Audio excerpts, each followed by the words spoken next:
இதே ஒரு iron lady அப்படின்னு சொல்லக்கூடிய ஜெயலலிதா அவர்கள் சிஎம்மா இருந்திருந்தா இந்த நேரம் ஃபிங்கர் பிரிண்ட்ல எந்த டிசி எந்த ஏசி இந்த தவறு செய்திருக்காங்க, எந்த இன்ஸ்பெக்டர் தவறு செய்திருக்காங்க, உடனேயே பயங்கரமான கடுமையான தண்டனை.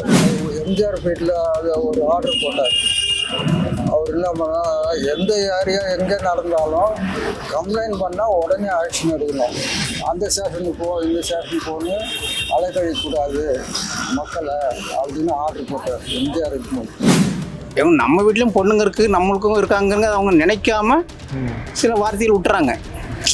நம்மளுக்கு அண்ணன் தம்பி அக்கா தங்கச்சி இருக்கிறாங்கிறது அவங்க மறந்துடுறாங்க. இந்த டைமில் நான் தான் ராஜா, சட்டமே நான் தாங்கிறதுக்கு அந்த மாதிரி சூழ்நிலைக்கு அவங்க பண்ணிடுறாங்க. அப்போ நாங்கள் போயிட்டு இப்போ திடீர்னு ஒரு ப்ராப்ளம், நான் யார்கிட்ட போவேன்? காவல்துறை கிட்ட தானே போவேன்.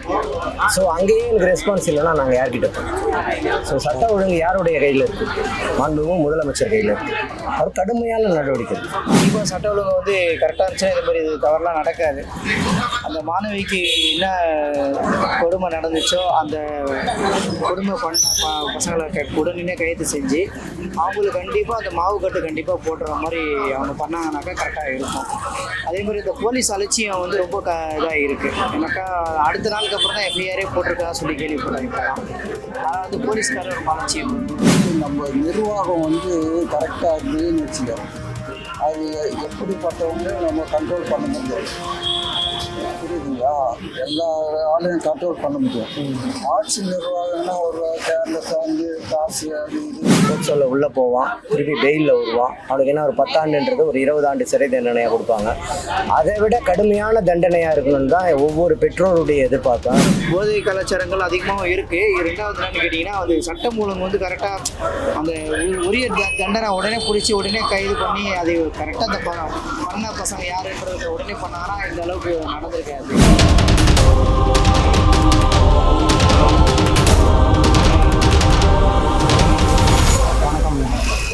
தூத்துக்குடி மாவட்டம் விளாத்திக்குளம் அருகே 12ஆம் வகுப்பு படிக்கும் மாணவி வந்து பாலியல் பலாத்காரம் செய்து கழுத்தை இறுக்கி கொலை பண்ணியிருக்காங்க. வன்மையாக கண்டிக்கிறேன். பொதுமக்களுக்கு வந்து எந்த அளவுக்கு வந்து பாதுகாப்பு கொடுக்கணுமோ அந்த அளவுக்கு வந்து அவங்க மிஸ் பண்ணியிருக்காங்க. தமிழ்நாடு காவல்துறை உலகத்திலே தலை சிறந்த காவல்துறை. அதில் ஒரு சிலர் இழைக்கிற இந்த பிழையால் ஒட்டுமொத்த காவல்துறையும் பிழை அப்படின்ற மாதிரி ஒரு குற்றச்சாட்டு ஆகிடுது. உடனே இதை நடவடிக்கை துரிதமாக இவங்க செயல்பட்டு இருந்தால் கண்டுபிடிச்சிருக்கலாம், அந்த கற்பழிப்பே தடுக்கப்பட்டிருக்கலாம். ஏன்னா அங்கே எல்லா இடத்துலையும் பார்த்தீங்கன்னா இன்னைக்கு குக்கிராமத்தில் கூட சிசிடிவி இருக்கு. உடனே சேஸ் பண்ணக்கூடிய ஒரு ஆற்றல் தமிழ்நாடு காவல்துறைக்கு இருக்கு. அது ஏதோ ஒரு காரணங்களால அது தடையா இருக்கிறாங்க. இதுக்கு முக்கிய காரணம் வந்து போதை கலாச்சாரம் அதிகமான.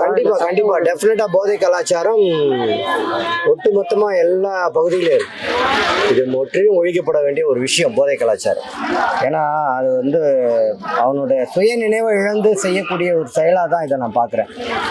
ஏன்னா அவங்களுக்கு வந்து ஒரு தாய் உணர்வு, இப்போ ஒரு பெத்த தாய்கிட்ட என்ன இருக்குமோ அதுதானே அந்த மற்ற அவங்கக்கிட்டையும் இருக்கும் அப்படின்ற ஒரு அச்சமே இல்லாமல் இருக்காங்க. இப்போ அதுக்கு என்ன ஒரு பயம்? இப்போ ஒரு சட்ட நடவடிக்கைன்றது வந்து ஏன்னா போக்சோவில் உள்ளே போவான், திருப்பி பெயிலில் வருவான். அவனுக்கு என்ன ஒரு 10 ஆண்டுன்றது ஒரு 20 ஆண்டு சிறை தண்டனையாக கொடுப்பாங்க. அதை விட கடுமையான தண்டனையாக இருக்கணும்னு தான் ஒவ்வொரு பெற்றோருடைய எதிர்பார்ப்பேன். பெண் பிள்ளைகள் பெற்றவர்கள், நானும் 2 பெண் பிள்ளைகள் வச்சுருக்கேன். எனக்கு ஒரு அச்ச உணர்வு, என் பிள்ளை காலேஜ் போயிட்டு திரும்ப எத்தனை மணிக்கு வரும்ன்ற ஒரு அச்ச உணர்வு. பாதுகாப்பாக வருமா, அப்படி சேஃபாக வருமானது எனக்கு உள்ளேயும் ஒரு பயம் இருக்குது இல்லையா? ஏன்னா இப்போ நாங்கள் போயிட்டு இப்போ திடீர்னு ஒரு ப்ராப்ளம், நான் யார்கிட்ட போவேன்? காவல்துறை கிட்ட தானே போவேன். ஸோ அங்கேயே எனக்கு ரெஸ்பான்ஸ் இல்லைன்னா நாங்கள் யார்கிட்ட போவோம்? ஸோ சட்ட ஒழுங்கு யாருடைய கையில் இருக்குது? மாண்புமிகு முதலமைச்சர் கையில் இருக்குது. அவர் கடுமையான நடவடிக்கை.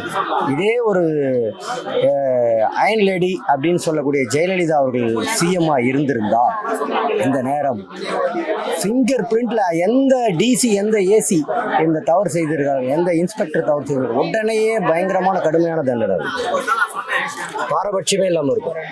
அந்த குறிப்பிட்ட நபர் என்கவுண்டர் செய்யப்பட்டிருப்பார். வணக்கம்ண்ணே. வணக்கம் சார். வந்து பார்த்தீங்கன்னா தூத்துக்குடி மாவட்டம் விளாத்திக்குளம் அருகே 12ஆம் வகுப்பு படிக்கும் மாணவி வந்து பாலியல் பலாத்காரம் செஞ்சு கொலை பண்ணியிருக்காங்கண்ணே. வன்முறைகள் அதிகமாகிட்டு தான் இருக்குது. எல்லாம் கஞ்சாக்கள் ஓவரு, ரொம்ப அதிகமாகிட்டு. கஞ்சா பிரச்சனை ஓவரு. தொழில் பண்ணி விட பண்ணிக்கிறானுங்க. காயலாங்கடையிலையோ எந்த ஒரு தொழிலும் பண்ண விட பண்ணிக்கிறாங்க. சின்ன பசங்களே ஃபுல்லாக கஞ்சாலாம் நடக்கிறானுங்க. கடையில் வந்து மிரட்டுறானுங்க, காசு கொடுக்குறானுங்க, 10 ரூபா கொடுறாங்க, அவங்க அம்மாங்கிறானுங்க, மிரட்டுறாங்க, அடிக்க வர்றானுங்க. நான் தொழில் பண்ணுறதுக்கே கஷ்டமாக இருக்குது. அந்த அளவுக்கு ரொம்ப மோசமாக போயிட்டுருக்கு. சின்ன பசங்க தான், 15 வயசு 18 வயசு பசங்க தான், 10 பேர் 15 வர்றானுங்க, கரெக்டாக கும்பல் வர்றானுங்க, இங்கே ஒருத்தங்கம்மாங்கிறானுங்க, அடிக்க வர்றானுங்க, காசு கொடுக்கலானைக்கு மிரட்டுறானுங்க, கடையே இருக்காதுங்கிறானுங்க. ரொம்ப வன்முறைகள் அதிகமாகிட்டு தான் இப்போ இருக்குது. இப்போ பார்த்தீங்கன்னா சில நாட்களாகவே தமிழகத்தில் வந்து பார்த்தீங்கன்னா கொள்ளை கற்பழிப்புன்றது ரொம்ப அதிகமாக போயிட்டு இருக்கு. அது நடந்து சட்ட ஒழுங்கு பாதுகாக்கப்பட்டிருந்துச்சுன்னா இந்த மாதிரிலாம் நடந்திருக்குமா? சட்டம்ங்கிறது அவங்க காவல்துறை வந்து ஓரளவுக்கு ரெடி பண்ணிட்டு தான் இருக்கிறாங்க. இருந்தால் அவங்க மீறி சிலது நடந்துட்டு இருக்கு. அவங்க கையை மீறி சிலது நடந்துட்டு இருக்கு. அது உண்மை. காவல்துறைங்கிறது வந்து எல்லா காவல்துறையாரங்களும் கெட்டவங்க சொல்ல முடியாது இல்லைங்களா. ஏதோ ஒரு ஆள் 2 ஆள் அந்த மாதிரி அசிங்கமாக நம்ம வீட்லேயும் பொண்ணுங்க இருக்குது, நம்மளுக்கும் இருக்காங்க அவங்க நினைக்காம சில வார்த்தைகள் விட்டுறாங்க. நம்மளுக்கு அண்ணன் தம்பி அக்கா தங்கச்சி இருக்கிறாங்கங்கிறது அவங்க மறந்துறாங்க. இந்த டைமில் நான் தான் ராஜா, சட்டமே நான் தாங்கிற அந்த மாதிரி சூழ்நிலைக்கு அவங்க பண்ணிடுறாங்க. அதுக்காக எல்லா காவல்துறையும் நம்ம தப்பு சொல்லக்கூடாது. ரொம்ப நல்லவங்க இருக்காங்க சரிங்களா. யாரோ சில ஆளுக்கு சரி தப்புனால எல்லாருக்கும். பெண்ணை காப்பாற்ற முடியாத போனதுக்கு காவல்துறையோட அலட்சியமும் ஒரு காரணமாக எடுத்துக்கலாமான்னு? அலட்சியம்னு சொல்ல முடியாதுல்ல சார். என்னன்னைக்கு அது சொல்கிறேன் சார். சில ஒரு காவல்துறை 2 காவல்துறை சரி பண்ணுற தப்புக்காக எல்லா காவல்துறை அதிகாரிகளும் நம்ம தப்பு சொல்லவே முடியாது. அவங்க கடமை கரெக்டாக செய்ய தான் செய்கிறாங்க. எல்லாம் ஒரு ஆள் 2 பேர் செய்கிற தப்புக்காக நம்ம எல்லாத்தையும் மொத்தமாக ஒத்துன்னு சொல்லக்கூடாது. இதுதான் உண்மை. ஆமாம். வந்து பார்த்தீங்கன்னா தூத்துக்குடி மாவட்டம் முல்லாத்திக்குப்பம் அருகே ஒரு 12ஆம் வகுப்பு மாணவி வந்து பாலியல் பலாத்காரம் செஞ்சு கொலை பண்ணியிருக்காங்கன்னு. சட்டம் ஒழுங்கு சரியா இருந்தால் இதெல்லாம் நடந்திருக்குமா? சட்டம் ஒழுங்கு சரியா இல்லைன்னா, ஏன்னா அது சரியாக ஃபாலோ பண்ணல. அவங்க வந்து கம்ப்ளைண்ட் கொடுத்தாக்கா அது ஒரு ஏடாகூடமாக பண்ணிடுறாங்க. இப்படி தானே அவங்க பொண்ணு இப்படி பண்ணியிருக்கோம் அப்படி பண்ணியிருக்கோம். ஏன்னா அந்த மாதிரி சில இடத்துல நடக்குது.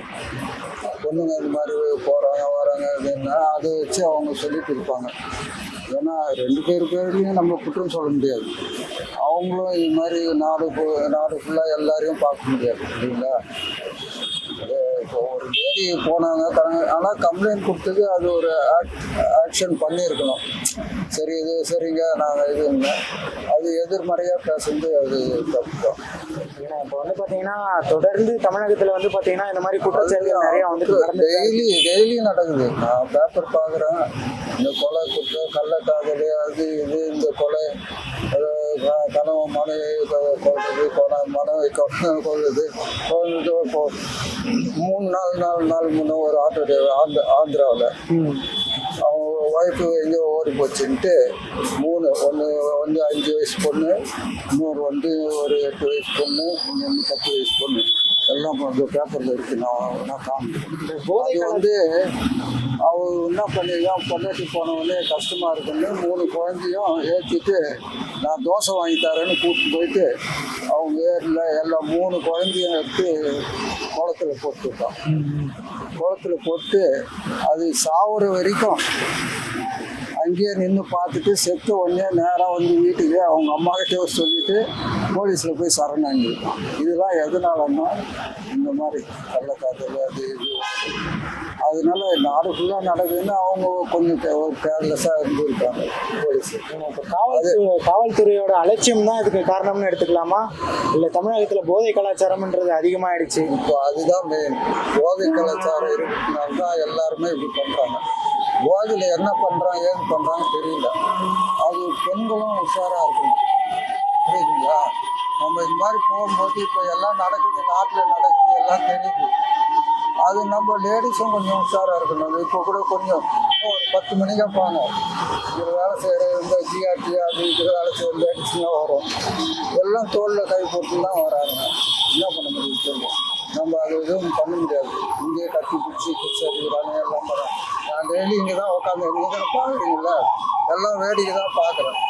அதனால் லேடிஸுக்கும் கொஞ்சம் அவங்களும் கொஞ்சம் அலர்ட்டாக இருக்கணும். இருந்தாலும் இந்த மாதிரி இது ஊர் இதுலாம் வந்து கொஞ்சம் கேர்ஃபுல்லாக இருக்கும் லேடிஸ். ஏன்னா அது வந்து கிராமத்தில் என்ன நடக்குது ஏது நடக்குதுன்னு சொல்ல முடியாது. இப்போ பெரும்பாலும் சின்ன பசங்களே எல்லாம் கஞ்சா அது இது தண்ணி போடுறாங்க. இப்போ வியாசர்பாடியில் இருக்கு, வியாசர்பாடியில் கூட அந்த பொண்ணு ஒரு பொண்ணு கைப்பை சாவடிச்சாரு 3 பேர் பசங்க எல்லாம் 17 வயசு 18 வயசு 19 வயசு பசங்க.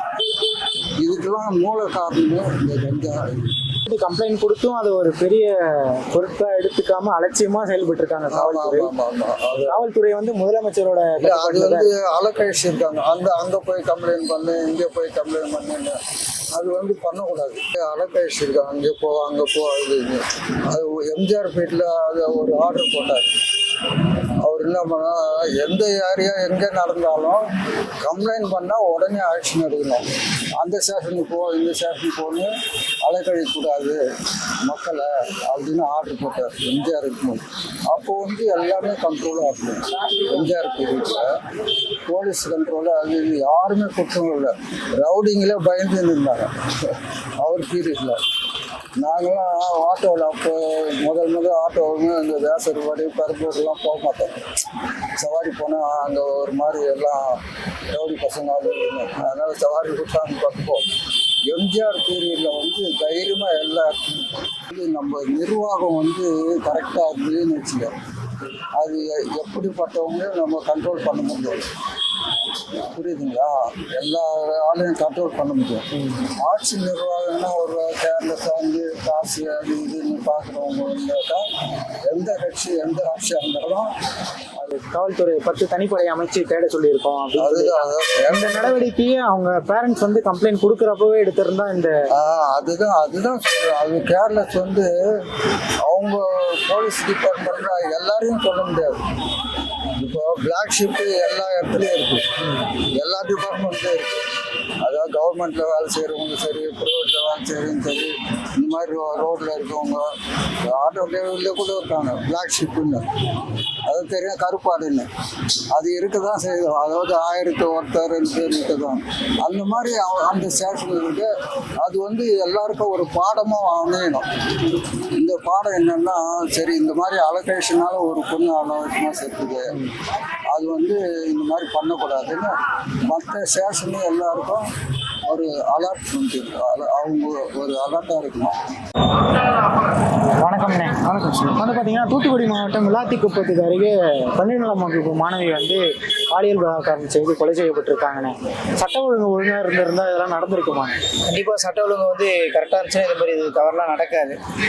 அந்த மாணவிக்கு என்ன கொடுமை நடந்துச்சோ அந்த கொடுமை பண்ண பசங்களை உடனே கைது செஞ்சு அவங்களுக்கு கண்டிப்பாக அந்த மாவு கட்டு கண்டிப்பாக போட்டுற மாதிரி அவங்க பண்ணாங்கனாக்கா கரெக்டாக இருக்கும். அதே மாதிரி இந்த போலீஸ் அலட்சியம் வந்து ரொம்ப இதாக இருக்குது. ஏன்னாக்கா அடுத்த நாளுக்கு அப்புறம் தான் எஃப்ஐஆரே போட்டிருக்கா சொல்லி கேள்விப்பட்டாங்க. ஆனால் வந்து போலீஸ்காரர் ரொம்ப அலட்சியம் கவனக்குறைவாக இருக்குது. வந்து பார்த்தீங்கன்னா 10 தனிப்படை அமைச்சு தேட சொல்லியிருக்காங்கண்ணே குற்றவாளியை.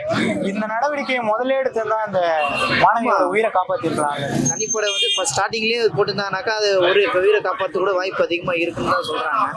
அது எந்த அளவுக்கு என்னன்றது தெரியல. வந்து பார்த்தீங்கன்னா சில நாட்களாகவே கற்பழிப்பு, கொலை, போதை கலாச்சாரம் அதிகமானதுனால இதெல்லாம் நடக்குதா?